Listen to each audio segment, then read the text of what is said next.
Hello everyone, welcome to Offices Adda 24/7. My name is Niharika Walia Bhatnagar and I am with you with the era of AFM. Yani we'll be talking about accounting and financial management for bankers, and today I'll be talking about the key takeaways. Today, starting from today, we are starting with this particular series. It would be just a trailer for you where I'm starting with this series in which I'm going to cover the previous year collected questions. That means this time I'm covering the questions which were asked in the examination of May 2023 this year. That is after the changes that have been made, and then we'll be moving forward towards many different recollected questions from this examination. So today I'll be starting with just a few brief things. So let's talk about that. First of all, in this examination this year, they had given conceptual questions, they had given numerical questions. So anybody who feels that I don't want to cover numericals, that is an eye opener for you, because today I'll start with that numerical part. I'll be just giving you a gist of it, what to do with that, and slowly and steadily in the upcoming series I'll be covering it in more detail. Okay, so more or less I would say this is just a preview today's class, and then in the upcoming classes we'll be covering more and more questions. So let's talk about that. First of all, today I'm going to cover the era of the key takeaways. First of all, in the examination, depreciation method or the calculations were asked in the examination for 2 to 3 questions. In this area, they had asked questions from 2 different methods of depreciation. The 2 different methods of depreciation includes straight line method and the WTV method. Since this is recollected questions, so first of all, the most important thing that you need to understand is which particular module this particular topic belongs to, right? So this particular this chapter, that is depreciation, is covered in the area of module C. So this is given in the module C itself. So depreciation earlier in the previous syllabus, it was covered under module A. One of the most important topics to look forward to be very frank about it. This is one of the most important topics because normally in every exam of JAIIB, they have always been asking about the depreciation methods. So let me give you a brief about what exactly these methods are, and then we'll be moving on. In this session, we'll be covering a previous year questions. We'll be covering the previous year topics which were covered. So everything, rather I would say the previous attempt topic that we'll be covering. So basically in this particular session, we are going to do in-depth analysis of whatever was asked in the May examination. Okay, so when we talk about the depreciation methods, there are 2 kinds of methods. First is called written down value and the second one is straight line. In terms of this method, the first method that we'll be talking about is SLM. SLM, or it's called the straight line, and the term is method. Under the straight line method, it is also called fixed installment method. The other name for SLM is fixed installment method. There's one more name for SLM method, that is original cost method. So there are 3 methods for the straight line. While in terms of WDV method, this is the second method that is used. WDV method is also called written down. It's called written down value method. It is also known as fixed percentage method. So there are few different names to this particular topic. So WDV is these 2 names. In terms of the straight line method, it can be seen in these 3 names because they can definitely give questions with different names of these topics as well. So what next? Let's talk about these topics in a little detail since we are covering it conceptually. Number 1, SLM and WDV are 2 different methods. First of all, in terms of straight line method, what they do is under straight line method and the WDV, the basic difference is in the calculation of depreciation. Under SLM, if you take 10,000, for example, that is a depreciation that is coming up, then you will deduct 10,000 rupees till the time that asset is not over. Asset can be defined as something that helps us to generate money. For example, if I talk about Adda 24/7, these screens, these cameras, these equipments are helping us to generate money. And how is Adda 24/7 generating money? Adda 24/7 is generating money by providing courses in terms of various verticals. So this simply means the source of income is the courses that the organization is providing to the bankers, to the students there. Then that is their revenue. But they are generating their revenue by investing in all these things, be it our equipments, be it in the camera, be it in the screen, all the digital pens that we are provided, all the laptops that we are using. So that means these are the things through which we generate money. But the point is, if we are generating money through all these things, these are getting worn out as well. This particular pen is being used by so many people in one particular day. So many classes are going on in these studios. That simply means the particular thing is no more new. The screen is no more new. The camera is no more new. The laptops that we are using is no more new. Things get scratched, it gets used, and at the same time, technologically, it gets older as well. So when such thing happen, the value of that particular thing goes down. That is what it is called depreciation. But when it comes to the depreciation, they have different methods. In what way we can find our depreciation, everyone? We can find the value of depreciation using these two methods.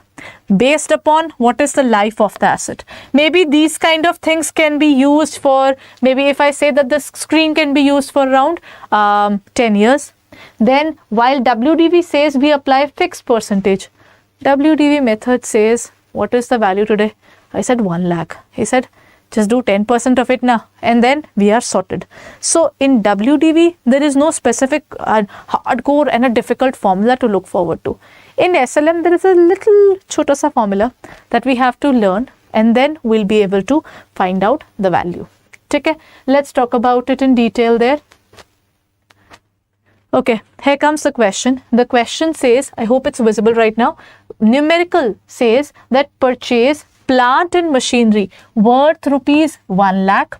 Life of the asset is 10 years. In this case, if I said that we purchase the screen for rupees 1 lakh, and within the period of 10 years, its value will become 0.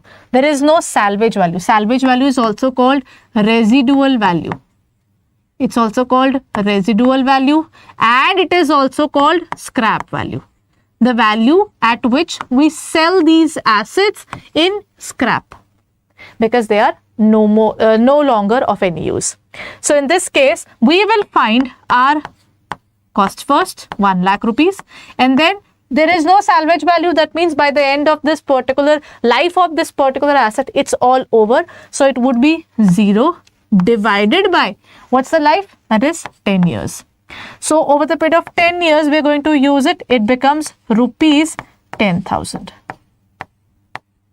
So every year, I would say I have got this particular asset for 1 lakh rupees, and every year 10,000 rupees is the reduction in its value. So if you ask me, what is the value in the 4th year? I'm just asking you, what is the value of this particular asset in its 4th year? It's easy. What would you do? At the end of the 1st year, if I'm looking forward to, 10,000 is the depreciation. Depreciation is charged at the end of the year. That means it would be charged on 31st of March. So that means on 31st of March, what I'll do is 1 lakh minus 10,000. So I would say by the end of 1st year, I have 90,000 rupees in my pocket in terms of this screen. In the 2nd year, it turns out to be 90 minus 10. It turns out to be 80. In the 3rd year, minus 10, it will turn out to be 70. In the 4th year, it is minus 10 again, and it turns out to be 60. So technically, what we do in our books of accounts is we will reduce the value year by year. And what are we going to try? We are going to find out the value at the end of 4th year. can you see the value reduction from 80 to 70 to 60? In these areas, what you can do is, since the depreciation is charged for 4 consecutive years, then what you do is 10 into 4. The depreciation till 4th year is of rupees 40,000. The value of the asset is 1 lakh rupees. So out of 1 lakh, 40,000 rupees reduction is there because of our usage. Number 2, because of our wear and tear. Number 3, due to obsolescence or technological changes. So by the end of the 4th year, what we bought for 1 lakh rupees is right now of value 60,000 rupees. So this kind of question has been asked regarding if we sell it, what is the profit or the loss, and for that you need to find its value by the end of that respective year. Okay, so this is about the first point there. Let's talk about the next point. What if in the question they provide you that the plant and machinery worth rupees 1 lakh is given, depreciation is of 10%. In this particular first question, since the recollected questions are definitely different, so this was a numerical question. So I'm trying to explain the conceptual part of that particular question. Depreciation is normally asked in the form of case study. So you can expect that there would be a 2-marker question in terms of this question. A long question would be given based upon this was purchased in this year, depreciation was charged up to this year, and then it was sold in that respective year. So when it was sold, what was the profit, what was the loss in that very year, what was the value, and what is the profit or loss ultimately in terms of both the formulas. It can be based upon WDV, it can be based upon SLM method. Okay, so these kind of questions are ideally asked in the examination. So now if they say what's the difference between the two methods, in this case in terms of WDV method they will always provide you the percentage.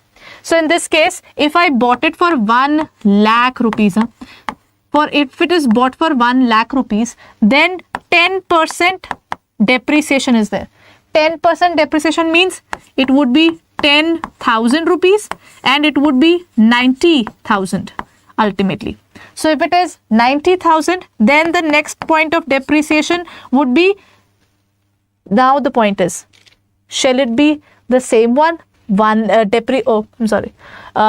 it be on 1 lakh rupees or the value which we are getting right now?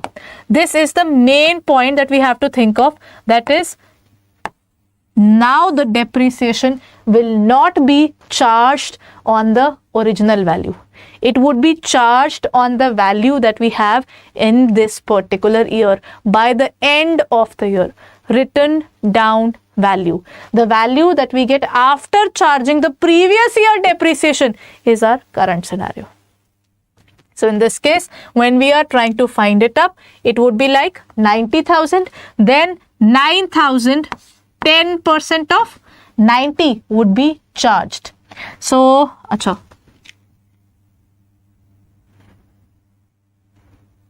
it would be 9,000.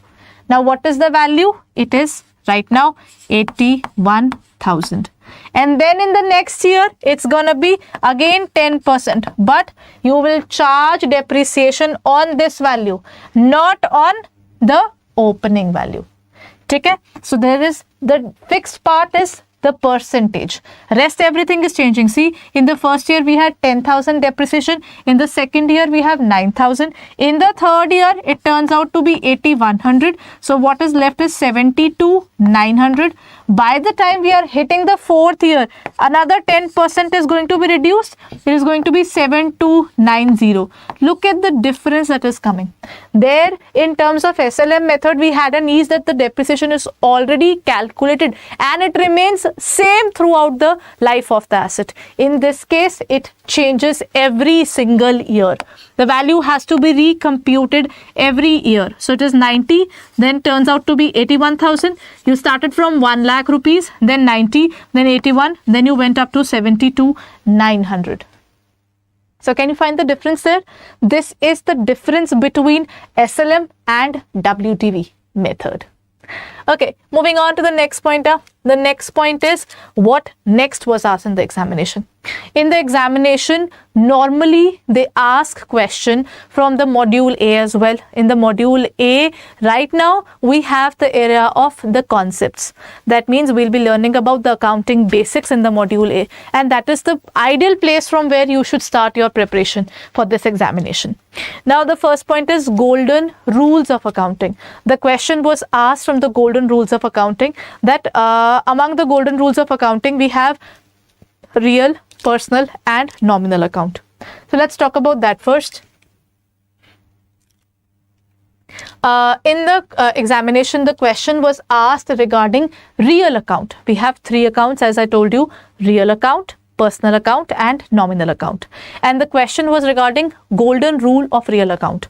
Is it debit what comes in, credit what goes out, debit what goes out, credit what comes in, and debit the receiver, credit the giver, and credit the receiver, debit the giver? In accountancy, there are two teams. The first team, see, do you remember in terms of maths, there was something called LHS is equal to RHS. The left hand side was always equal to the right hand side, and if it was not, you have to prove it against. In accountancy, there's a simple rule: whatever you put in the business is the maximum you can spend it, be it your money, be it someone else's money. See, if I've got 10 rupees in my pocket, I can spend 10. And if I borrow more from you, I get 20 rupees, now I can spend 20. If I have to spend 20, I have only 10 rupees in my pocket. So first of all, I will borrow and make it 20 rupees total, and then I will spend. So in accountancy, when they have to use this LHS is equal to RHS rule, it was made by an Italian, that is Luca Bartolomeo de Piccioli. When he gave the particular accounting, he used two terms to explain it. One was debit and the second was credit. And in this area, they also defined what are we going to do about things all together as well, right? So what they did in this case is,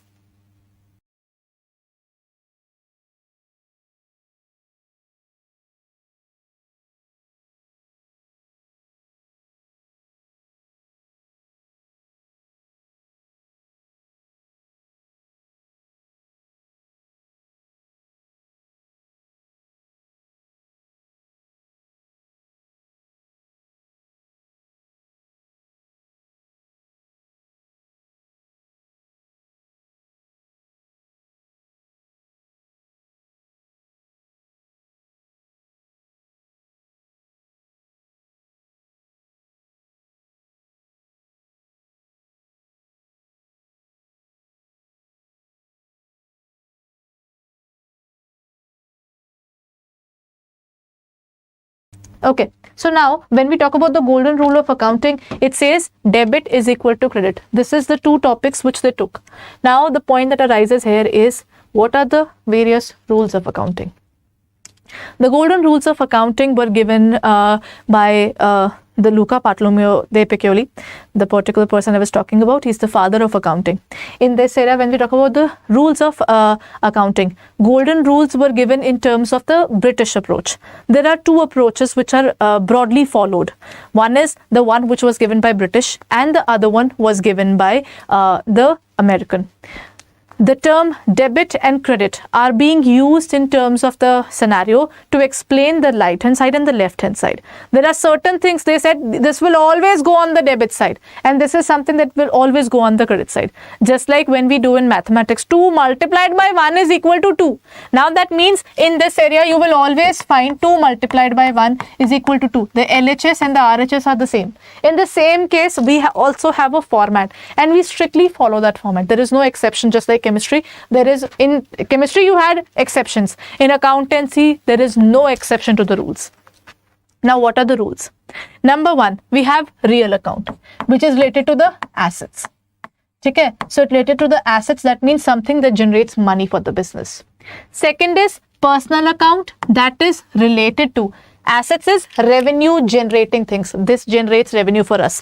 This generates revenue for us. The camera that I'm using generates revenue for us, right?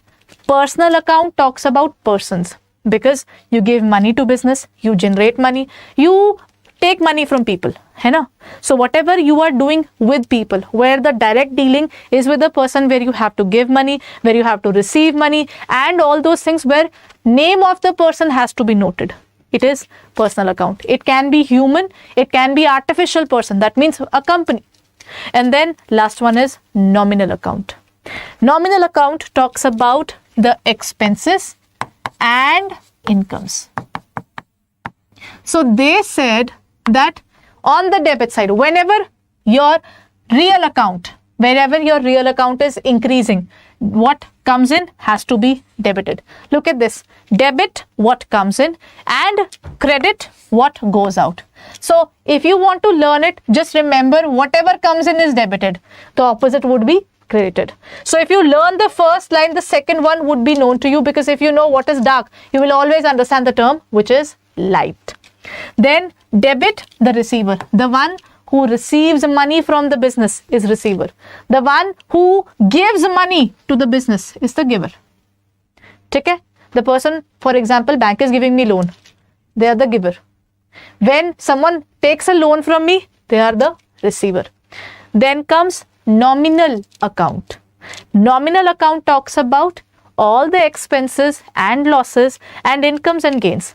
Debit all the expenses and losses and credit all the incomes and gains. So the rule you have to learn, and these rules I think we'll be covering up in the regular classes as well in detail. So if you have already done it, then this is the rule, and that's how you can look at the entire rule: real, personal and nominal. You can also keep the screenshot to learn the golden rules of accounting. And otherwise, what you can do is you can look forward to our regular classes that would be starting soon, where all the details would be covered in the YT sessions. And along with that, if you would like to go ahead in detail and study properly, then go for the paid classes, in which we'll be covering all things in depth. Now, the next point is the question also that was covered in the examination was regarding the break-even point and margin of sales. Let's talk about the break-even point first. The break-even point means the point where whatever money you invest in the business, you have recovered that much amount. That is what we call in terms of the break-even point. The break-even point talks about if I spent 10 rupees into the business, I'll be praying to God that whatever happens, at least this 10 rupees should come back to me. I should get some returns. Now, if I'm not getting any returns, why am I doing it even? That particular thing is going to tickle my mind a lot. So break-even point is that situation that whatever I put into the business, at least I recover that part. And then margin of sales is a situation where I have started earning more than what I invested. If I invested 10 rupees, I am getting 12. That is what we talk about margin of safety. Okay? It is margin of sales. It is actually margin of safety. It is margin of safety. Now, let's talk about this as well. First of all, I started working. See, I won't get a single penny if I don't produce something. First of all, I said, let's produce these pens up. When I started working, I had zero revenue. I had to start working, and this is my revenue line. This is my revenue. This is my total revenue. Now the point is my cost. The day I decided I have to start my business, there are certain things I'm paying. I'm paying the rent of the particular place where I'm starting my business. I am going to pay salaries to the people while they were researching, and now they are doing the further work. And then there is any of that sort of thing that has to be incurred in any case. So my costs were not zero when I started selling. It was already there. So this, in terms of this, if I talk about the cost now, my cost was here. In the initial period, can you see my costs were higher and I had no revenue. So first of all, I was just spending money and getting less money back. So I had a period of loss till this point where my total cost and total revenue, they had a coincidence. That means if I spent 10 rupees, if this was my cost and this was my revenue, my cost and revenue matched. And the day both of us. I was making 10 rupees back. I was really happy. And then I started earning more. That is where they call it margin of safety. When you start making more than this situation, this is called margin of safety. And before that, this is the point which is called break even. And before that, we have losses. After that, in terms of margin of safety, we have profits. This was the concept which was asked in the examination. So this is just a particular example of this. I think once we'll be moving forward, I'll be covering the detailed MCQ question of this topic as well. Today, I am just giving you a gist of margin of safety and break-even point. Okay. Now comes the next point.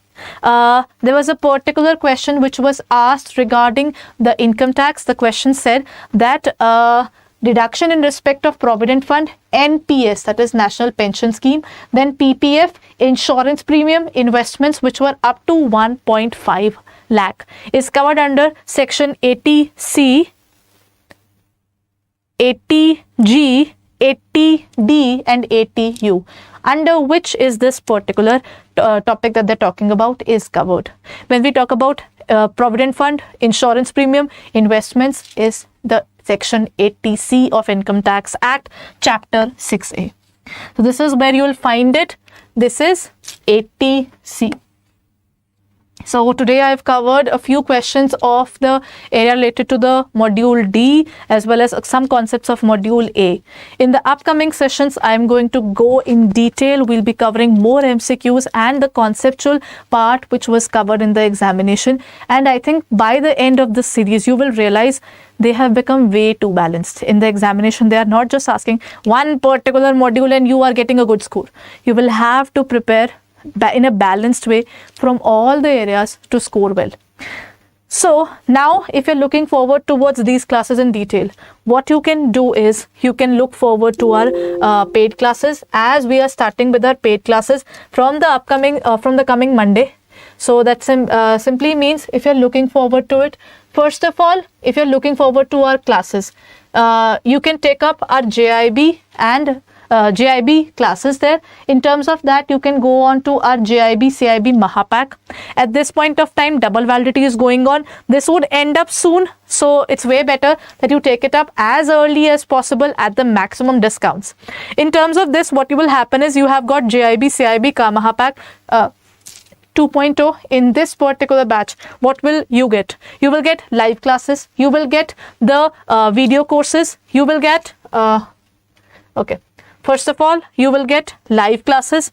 Number 2, you are going to get revision classes. You're going to get both English medium and bilingual batch opened up for you. Whatever we are coming up in terms of these batches, whatever has already happened is all available. MCQ series in terms of test series is also available. Now in the 2.0, we are adding up. We are providing you practice paper. We are providing you 10 plus hours of mini marathon, 5 plus hours of mega marathons or maha marathons. And then we are also providing you doubt classes that would be taken on 2nd and 4th Saturday. So this is the perfect opportunity to look forward to it. This particular offer is only for a limited period of time. So what you can do is click on the area of buy now and use the code MP80. This particular code will be really helpful for you to get up to 80% discount. And if you are having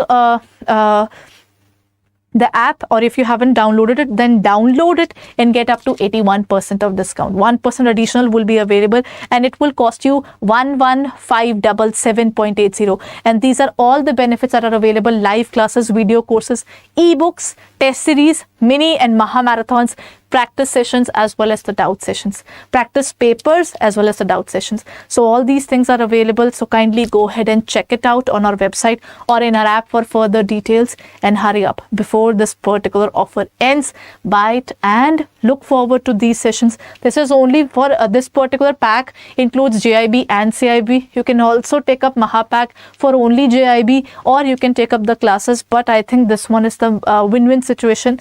Along with this, we have also come come up with Officers Adda Mahapack, in which we will include not only JIB and CIB, but we are also covering the area of bank promotion exams as well as certified courses. That has also been added in the Play Store. You can look forward to it as well. So kindly check it out and hurry up. Thank you, everyone.